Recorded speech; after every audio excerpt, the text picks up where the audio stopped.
Hello everyone and welcome to Blog Design with the Plant. So if you're watching this, you're probably part of Pablo Hierro's Publishing About Contemporary Challenges course. My name is Jay, I'm the creative lab technologist here at the Plant, and today we're going to go through a bit about blog design and the basics of design. So first of all, the Plant, or the Playground and Laboratory for New Technologies, is a research and education lab here at FASOS in GG76, and we help your educators and also researchers here at FASOS to learn new digital and technical skills. For you as students, we offer a few different things, including access to professional equipment, such as what I'm using now to record this, that you can use by talking to your tutors, supervisors, professors, etc., and asking them to either use it in the course, or you can email them with a request to use our stuff more directly for your thesis or stuff like that. If you do want to do that, talk to a staff member basically. They get in contact with us, and then you can use it as long as it's not on use already. We also offer monthly-ish workshops and skill sessions, opportunities for internships or community partner roles, and also summer schools on Python and web scraping. And here's the social media if you want to stay involved. Alright, so today I'm talking mostly about the design process, followed by some basic principles of design, and then we'll talk about designing for accessibility, extensions for WordPress, embeds for WordPress, and tools for digital storytelling. So starting off with the design process. So this here is the basic diagram of the design process, going from the stages of empathizing, defining, ideating, prototyping, testing, and implementing. You can see that a lot of these arrow back on themselves, meaning they're iterative, and that often you don't do it only once. So whenever you're designing something, you start out with your basics, and then you build up on that. So that could be for your blogs, starting off with a very bare bones sketch of the content that you think is important, testing it, bringing it to others for their thoughts, and then coming back and then starting on the design elements. The design for your blogs, and also for stuff in general, should always be informed by the content and also by your specific goals. So we'll go through that in a few seconds. So in terms of the empathizing stage, the most important thing to think about is that this stage is all about the people. So who is your audience? Is it each other? Is it your professor? In real life, what's the demographic? What is it that they want? So what they want you to do for this, you know your assignment, but also what do they need from you or for the problem that you're trying to design for. So in the real design world, you'd come up with a concrete problem. You'd then go and find the people that it affects or who are hiring you to solve that problem, and then you'd follow these other steps. For this, you already know what your problem is and what you're supposed to do, so you're kind of skipping these steps and moving forward a little bit. So you don't really need to define your problem. You already know you're making a blog, it's for a certain purpose, so you know what that is, you know what the needs are, you know kind of what the goal is, but it's also important to think of the goal in terms of the content, like are you trying to educate, are you trying to inform, are you trying to entertain, are you trying to drive a specific result, and then making all your content choices in pursuit of that specific result. The next stage is the ideation stage, which is when you brainstorm. So you can draw out things, you can create mood boards on Pinterest, on Canva, whatever you feel like, to help you figure out what you want your design to look like. So it could be figuring out the vibe or the content, whatever you feel like. It's a very messy stage. The next stage in the design process is prototyping. So making a mock-up, maybe sketching a rough idea, drawing some wireframes, really starting to sketch out the basics of each page and what you want them to look like, the order, etc. Next, onto the testing stage. Does it accomplish what you want it to? Does it meet your audience's needs? And then you can also go back to other stages as well to re-prototype or re-ideate or redefine or whatever it is that you need to do. The last stage is implementing, so actually putting your blog into the real world. And that's your final step. Now we're going to talk about the basics of design. So one of the first basics of design that's really important is the concept of hierarchy, or what is most important on a page. Whether it's a blog or a product or whatever, there's always something that's more important. And that most important thing is usually the biggest thing.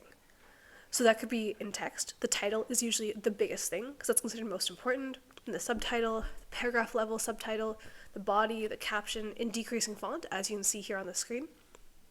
But it can also mean that sometimes the photos are more important and then they're put more front and center or they're larger than the text. However you choose to use hierarchy, you can use it to forefront what you think is important. That's the main idea here. Font hierarchy can sometimes be a little bit intimidating, but luckily there are all sorts of tools to help you out. So one cool tool is typescale.com, so that's here. And you can basically choose the body size for your font. You can choose different kinds of scales. So there's the golden ratio, which is supposed to be like the ideal in nature or in life to have your font ratios. But you can also choose smaller ones as well. It's kind of your choice of like what do you think looks best on your landing page, on your website, etc. But you can see the ratio that they have to each other. So if the heading is like 45, then that's 36, 29, all following the same ratio or scale that you've chosen. You can also change your font to try out what it looks like in different options. So here's one example. Ideally sticking to WordPress fonts because that's what you'll be having to use when you actually make your WordPress site. But you have lots of options, which is nice to try out. You can change the weight, the line height, the color, etc. to have a sense of what it would look like if you used it on your website.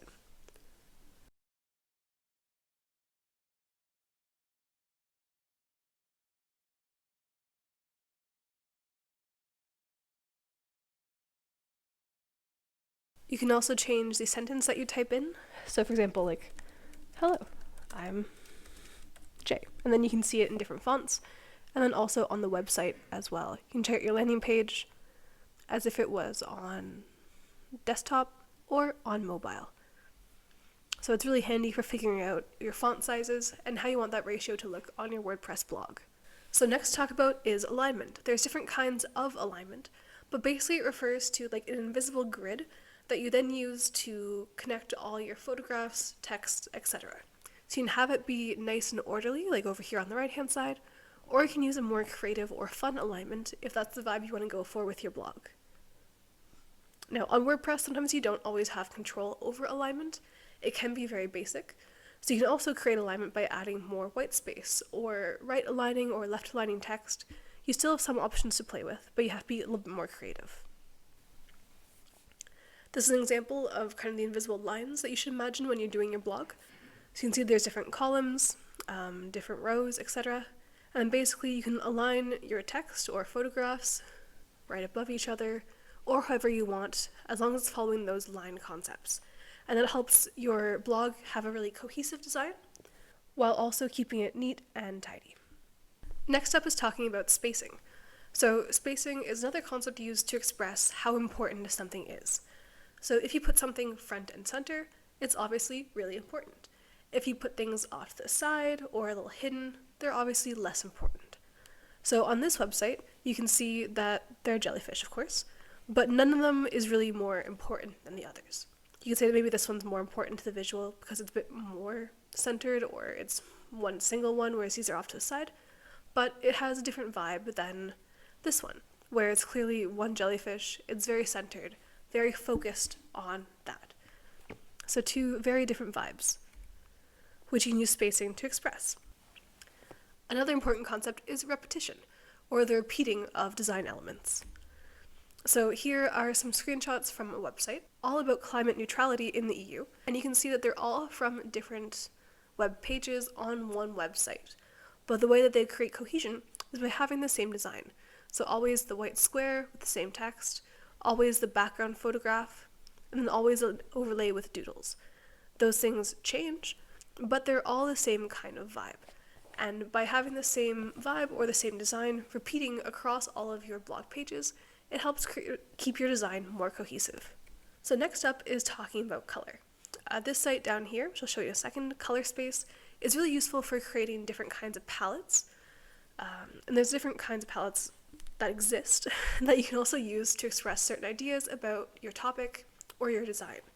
So there's a monochromatic palette, which is one color but many shades. There's analogous, which is many colors, but they're all in the same sort of like quadrant of the color wheel. And there's also complementary colors, which are usually opposite on the color wheel. So like red and green, purple and yellow, blue and orange. And this is Color Space.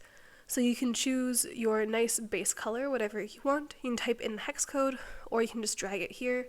Say you wanted maybe, I don't know, a nice like golden yellow or something, or a nice brown. Okay, it's more of a green. But whatever, it'll create us a couple of different kinds of color palettes. So a generic one that matches, a spot palette, which is really useful for websites when you have like a light, a dark, some accent colors, a classy palette, a cube palette, switch palette, lots of different options. So you can choose any of these really, but what's most important is figuring out which colors are relevant to what you're doing.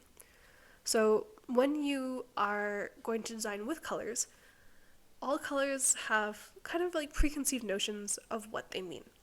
And those, of course, vary by culture and by country.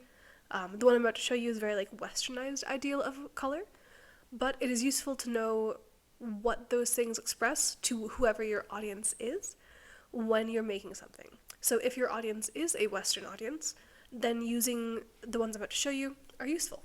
If your audience is not, then using an understanding of color that matches with who your audience is what's more important. So this is kind of like the westernized understanding of color and what they mean. But in general, we assume that red means danger or passion or excitement. Blue is seen as like trustworthy, reliable, it's a cool color, very businessy often. Yellows are more warm and cheerful and happy. Green is often seen as like nature and freshness, growth. Purples are royalty. All the colors have meanings that we associate, at least is what different like studies say. And keeping in mind again that the colors depend on the cultural context is important. And then using that information, you can then make choices about the design that you want to include in your blogs. So if your blog was about like deforestation, you might either want to go with a very green and yellow color palette, sort of like contrast to that, of having like the green background of like nature and freshness and growth and like devastating photographs of deforestation. Or the opposite, you might, instead of having any green, you might choose like browns and grays, things that are like a little depressing instead. And color can also be used to create contrast as well. So if you want something to really pop out, maybe your background's like a light blue, then you would use the opposite on the color wheel, so an orange instead, to really make that part pop. Same with like, I don't know, blue and yellow or red and green. Whichever, you can really use those to help create that contrast. So next up is talking about accessibility, which when designing on the web or in real life is always really, really important. So one of the websites you can use to check how your color scheme is, if it's high enough contrast, if it's not, is Adobe Color. Adobe Color is super duper useful. It has a lot of options. First of all, you can look at the color wheel and choose your colors and see how they compare to each other, or what like order you want them all to be in. You can change that as well. You can also extract a theme from a certain photograph or gradient, and most importantly, they also have these accessibility tools. In particular, the contrast checker, which you see right here, is super duper useful because then you can see what the ratio is from the color to the background, and they have different tests. So there is a regular text test, which you can see here, the orange and the white are not high enough contrast, so it fails for web accessibility. The larger font is fine, and the graphic elements is also fine. If you were to change that to say like black and white, you can see the contrast is much higher and it passes all the tests. So you can change that to any color you want, whatever you felt like including for your background elements or for the design in your blog. You can toss the colors in and then you can check. As you can see, I would not recommend using the orange and the pink at the same time. It fails all the tests, so it'd be very difficult for anyone who is blind or has low vision to read. Another really useful accessibility tool is a color blindness simulator. So this one is the one that I often use. But basically you can choose a file and then you can view it with different kinds of color blindness so you know what it looks like. So if someone's like red-green colorblind, that's how that image would appear to them. If they're green colorblind, blue colorblind, there are many different options, but basically that's what it would look like with certain kinds of color blindness.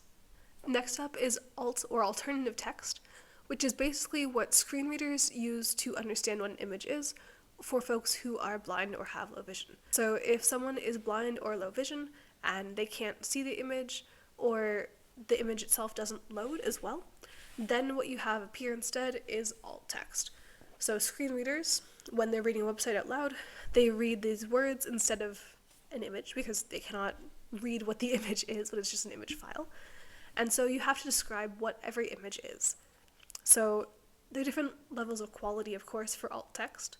A lot of people online can be a little lazy when it comes to this because they don't think it's very important, even though it is, and they might just label this image as brown bear. And they're not wrong, it is a brown bear, and the bear is also literally brown, but it doesn't really describe what the bear is doing or what's going on in the image. If you just picture a brown bear, that could mean so many different things. So a better version is a close-up of a brown bear, but the best alt text you'd have is a close-up of a brown bear looking wisely, or another like descriptive word, into the distance. So something that kind of shows what's going on. You could also say a headshot of a brown bear looking to the distance, etc., to describe it more. Basically, as descriptive as possible is the best, but you also are often limited by character sizes or by character limits when you do stuff online. So you might only have like 140 characters. So it's a balance between being as descriptive as possible, but still keeping it usable and not too long as well. So next up is digital storytelling tools. So basically, what can you use to make your blog more interesting, more engaging, and tell your story better? There are all sorts of different things you can do, but what we're going to talk about today is mostly things that you can embed into your website. So even if you're stuck with a site that you can't really control, you can always embed things, basically taking a short piece of code and then pasting it in. WordPress lets you do this very easily, and all the examples we're going to show you gives you the embed link ready-made for you. You just have to find the right button on the website.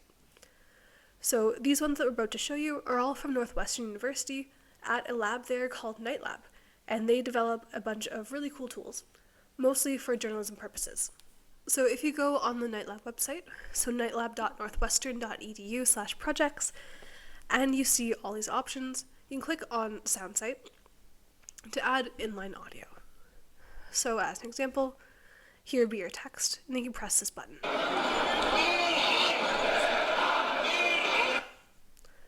And that's really useful because then you might have your standard text, but you can add another layer of engagement and sensory connection. So to make a clip, you just click on Make a Clip, and then it takes you through all these really easy steps. Just 3 steps, nice and simple. Juxtapose is also super useful, especially for like image-based storytelling. So you can basically make it interactive or a GIF, where you can either take the slider and drag it back and forth to show differences, especially over time, of a city or a place. You know, make a GIF like that. And so they have some cool examples for all of these, and then you can learn how to make something creative. So left image, right image, labels, credit, etc. And then you can just embed it into your website, and then it looks something kind of like that. Storyline is really good for data-driven stories. So if you're talking about population or something that's like numeric over time, then you can go and click through the data points, and you can create a story that goes across. And it's really interesting as well. Similarly, it's got a few steps. It's super easy. It walks you through it, just like that. Timeline works very similarly to Storyline, but it's over time. So it's for chronological or temporal-based stories. So you have title images and text, and then of course, your timeline down below. And you can host all sorts of things from maps to YouTube clips, and add in quotes as well. So this is also really fantastic, especially for timeline-based stuff. And the last example is story maps, which is for geographical-based information. So if you have a story that really focuses on places over time or on a journey or something like that, it's really useful to be able to express that story in a visual manner, and then having the map in the background to really give it like a physical sense of place as you're going through telling your story. Similarly to the other options, you can add in photographs, YouTube things. You can, really just add in whatever you want, including tweets.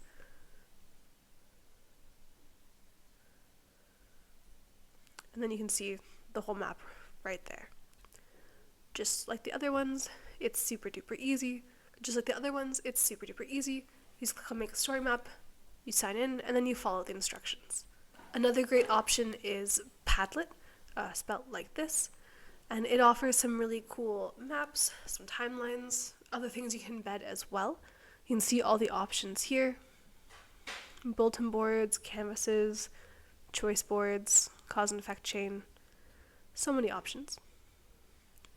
And you can see the preview like that.